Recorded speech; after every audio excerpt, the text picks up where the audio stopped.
welcome to the Art of Happiness. My name is Tam, and I am joined by my lovely co-host, Erin Tam. That's basically like my radio. I know, DJ. every time. So, just to jump right into it. Yes, let's do it. We recently did an episode with Caitlin Seigenthaler. Mm-hmm. I think I'm saying her last name right. I'm so sorry, Caitlin, if I'm mispronouncing it there. And she is the host of the Return podcast, Mm-hmm. right? And so she kind of came on our show and talked a little bit about human design, Mm-hmm. right? And for those that don't remember what human design is, Erin, could you kind of walk us through again as a reminder? Yeah, absolutely. I can give us a breakdown. So I, by no means an expert on this, but this was both a new idea to me and Tam. I had never heard of human design. Had you? No, never heard of it before. And it was kind of really eye-opening just before I get into the definitions of it. I felt like we both were like, wow, this makes so much sense. It does. And we thought it was such a cool idea to apply this to, like, anybody can utilize this to apply it to many areas of life, but specifically the hobby life for us, right? And so we had a really great conversation with Caitlin, and we both went on to, like, figure out what our human design is, and we're like, wow, this makes so much sense. Yes. So, there's 5 different types of human design. Mm-hmm. And it's based on, like, your chakras and astrology stuff. I don't know how that works, but we have she shared a link with us to find your human design, and we can share that with you as well at the end. So, but it produces like 5 types, right? There's 5 types, right? So there's 5 types. So there's the manifestor, the generator, the manifesting generator, the projector, and the reflector. So I was like, what the heck is all this stuff? Right? I never heard these terms. So the manifestor is someone who is the initiator of, like, who sparks ideas and actions. So they like create ideas. Okay, the idea person. And then the generator is someone who is just like kind of what it sounds like. They're like energy producing. So they're just people in your life that just give off energy. They are very like vibrant and full of life. Okay. And then the manifesting generator is similar. They also give out a lot of energy, but they're like fast moving multitaskers. Okay. So probably like the next level of energy, right? Oh God. Yeah. Okay. Which I really thought you were. I know. Spoiler alert. No, sorry. I'm not. No, okay. And then the projector is someone who guides people. That's what I kind of attribute more to not behind the scenes, I guess, overseeing, and they're a little bit more calmer. They need to regenerate their own energy, or they don't like produce their own energy. So, and then the reflector is someone who mirrors the environment, who's a little bit more sensitive to just what's going on around them. Gotcha. So, those are kind of the 5 types. Do you want to share with what you were? I do. Yeah. Which I feel like we were kind of alluded to. But like just to kind of like reiterate, so like those 5 types, as we understand it, is supposed to be like the human design is supposed to be this way of like deconditioning the person that you kind of feel that you're supposed to be and going back to the actual natural you, right? Yeah, like your energy levels. It's kind of like a personality test, a little bit, right? That's what I kind of it is. I know it's probably much more in depth than that. Yes. It's based on We're just not experts in it. Right, but it's based on your date of birth, the time you were born, and where you were born. Just those 3 simple facts is all you need to figure, like, for have it to tell you what you are.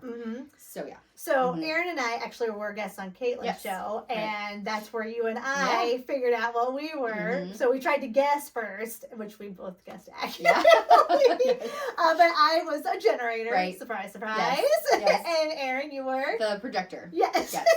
Yeah. But which we found actually kind of through Caitlin's coaching kind of actually helps us work harmoniously together. Yeah. It's like the yin to the yang, right? It's really like eye-opening. It makes sense when you start to reflect on the hobbies you're naturally drawn to or not drawn to, that you don't really, vibe with. I think it's something that is just one more thing to consider when you're picking a hobby. Well, because we were on Caitlin's show, right? And she basically, provided us like our background a little bit and told us a little bit about what those titles meant for us, those personality types, right?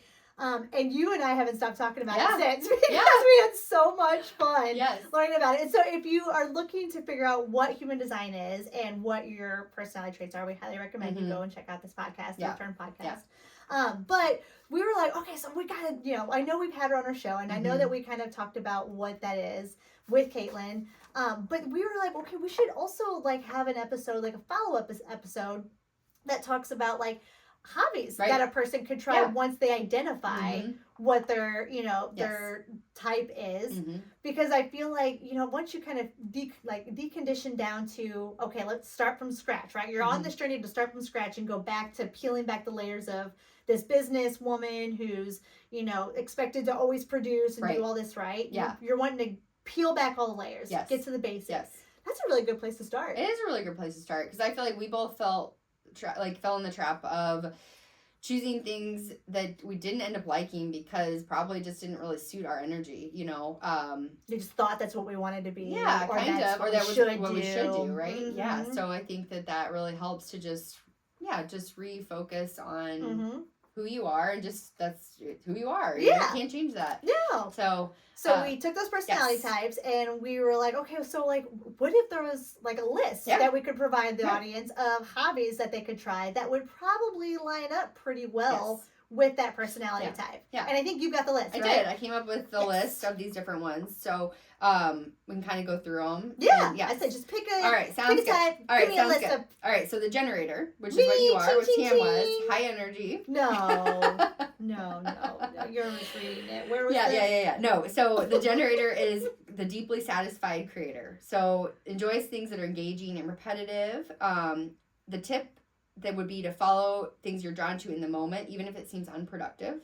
So specific examples were gardening, painting, baking, which I know you're like, baking? Right there, I'm like, number 3 here. Let's think about that. Puzzles, knitting, surprisingly, was almost. But anything hands-on and energizing. So, some of those aren't necessarily, it depends on what you're looking for. But I would agree, hands-on and energizing. And I really like how you said, it's kind of follow what you were feeling in the moment. Because I do feel that, I call it my squirrel brain, how it's squirrel. But really, it really is just me just following how I feel in the moment and just going for something. Right. And I think about your specific hobbies that you've done that you really like. Like when I was time flies. Time flies, yeah. The bird watching, it seemed like you kind of liked that. I did like bird watching, Yeah. I like my repetitive tasks. Air dry clay. Loved that one because it was just kind of meditative. I got my hands in there. I was molding, doing all of that. One could argue that me playing with my Polly Pockets. That's my hands on. I gotta move that little Polly across that little kitchen. She's gotta get to the space bar. But stuff that's engaging for you. Oh, yes. Yeah. I feel like I can totally speak to the generators. Those are the things you want to try. Am I gonna jump for baking? No. I know. Spoiler alert, baking is coming down the pipeline. So maybe when I try it after I've experienced hobbies and have a new outlook on it, maybe baking could be the thing. I just didn't know. That would be That would be incredible. That would be mind blowing. Wouldn't that? It really would be. That would be. What if I'm like, Erin, now our next venture is we're opening a bakery and you're gonna manage it while I bake? That would be insane. That would be insane. Wow. That would be a testament to our friendship. Yeah. I mean, that'd be fun. All right. So the next one is the manifesting generator, which is the in my mind when I was reading about this, the higher energy, even above the regular generator. You thought it was. You were like, Tamara's not just a generator. Bump it up a notch. Well, it's defined as a multitasking person. It seems like you like to do a lot, dabble in a lot of hobbies. So, anyways, back to it though. They like faster paced, exciting, maybe more exciting hobbies. Okay. So, some examples would be dancing, fitness classes, do-it-yourself projects, travel. So things you're on the go and I was thinking initially thrill seeking, certain. Yeah, I think that would probably be in there too. That would definitely be.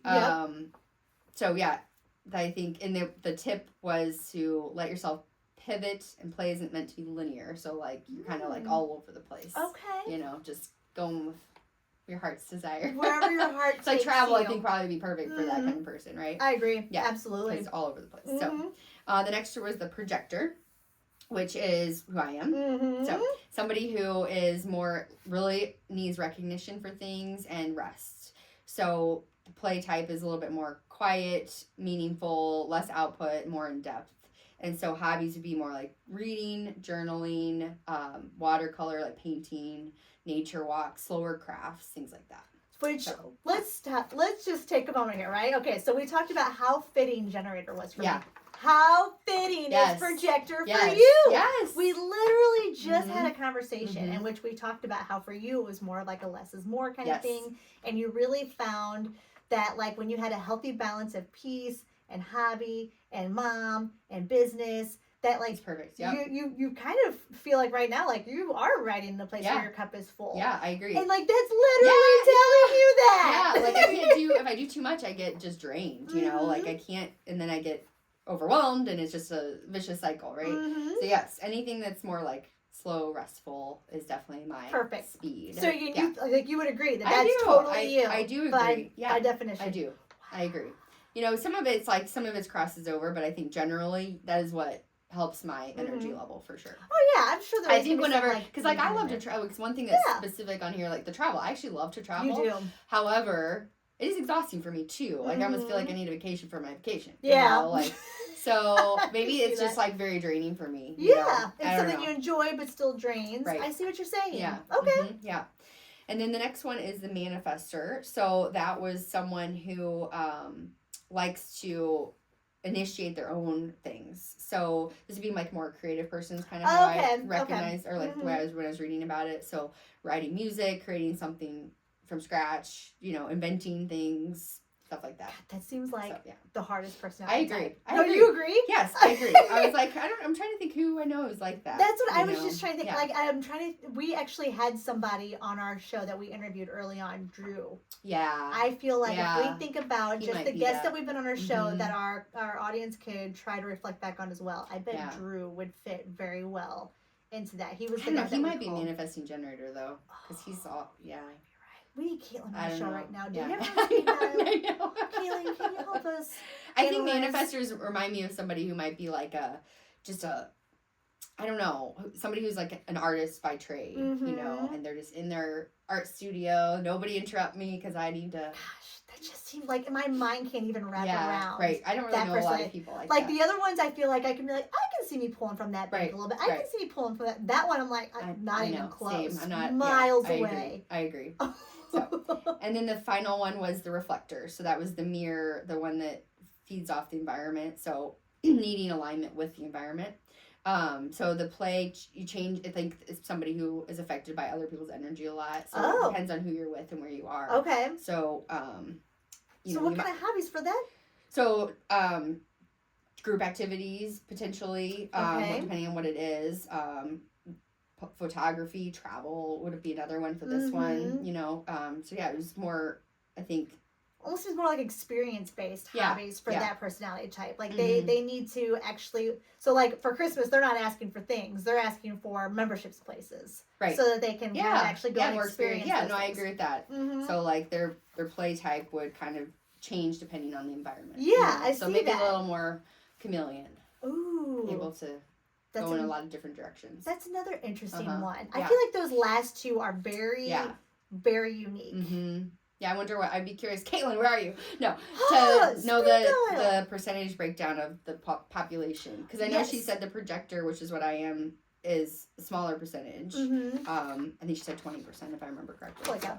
But anyways. Yeah. So it's interesting, you know, it's just something to think about because like I definitely have experienced hobbies or just anything in life if I feel drained by it or if it's just too stimulating it's like I get overwhelmed, you know. Yeah, well, and I think we talked about early on how like when we first before doing the podcast we're trying to figure out what hobbies we wanted to do, right? Like I was Googling and Google was like here's 3 and it was always the same 3 every 6 months. If I Google it I got the same 3 and none of those 3 spoke to me.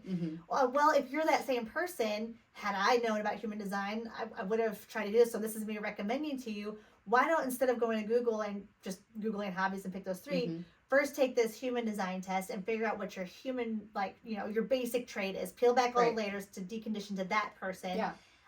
And then look for hobbies that fall on that bank and try those hobbies. Yeah, I think it's a good place to start for sure to figure out what's good for you. Yeah, I feel like because we all wear all these masks. We've built up these masks through our lives of like pretending to be who we're not, right? Who we think we're supposed to be, who we should be, you know, because we're always talking about how those millennial women always have these shoulds, right? And like we're trying to talk about getting rid of those shoulds. And I think that's what kind of human design is trying to do, is trying to get rid of those shoulds in your life and take you back to just who you are naturally. Agreed. And you know, if you're trying then to try to explore like the hobbies, I mean, it just that gives you 2 steps into trying to figure out who you are and redirecting your life. Was it Dolly Parton? It probably was. That said, if you don't like the road you're walking, start paving another one. I mean, that sounds like her. I'm not sure that was a direct quote, but it's something along those lines, right? And I feel like that's exactly what human design is like, just stop where you're at. If you're already feeling like this isn't, like, I'm not happy, this isn't where I'm at, I want to be in a different place, pull it all back, start paving another road. Yeah. Well, human design can be your first step. Hobby is your second step, and then let's see where that takes you for your third step. Because maybe you find the third step on your own. Yeah. I'm sure there's a life beyond the hobby. Yeah. It's just not where we're at. No, but I think it's one more step to finding who you, like, your authentic self. Yeah. You know, because to do that, and, you know, we're not just saying that, I don't know, it gets trendy or something. Yeah, it's more just trying to find joy, happiness, right? And we just fully support us having that. We fully support other millennial women having that. We support really anybody having that. Yeah. And we're a testament to that it does truly help to, like, have the self-discovery. Absolutely. Fully agree. Yeah. Well, I would encourage everyone to go check out Caitlin from the Return Podcast. And we'll put in the link for the for that. Yes, we'll put a link for her podcast and for the personality test, or not personality test, I'm sorry, the human design test, so that you can figure out which one you are. And then I recommend you listening to this episode of our podcast to figure out which hobbies you should try from that bank. And see where life takes you. Yeah. You're 2 steps in. That's 1, 2. Thanks for listening. We hope you join us again next time. We'd love to connect with you on socials and follow us here. All right. Bye.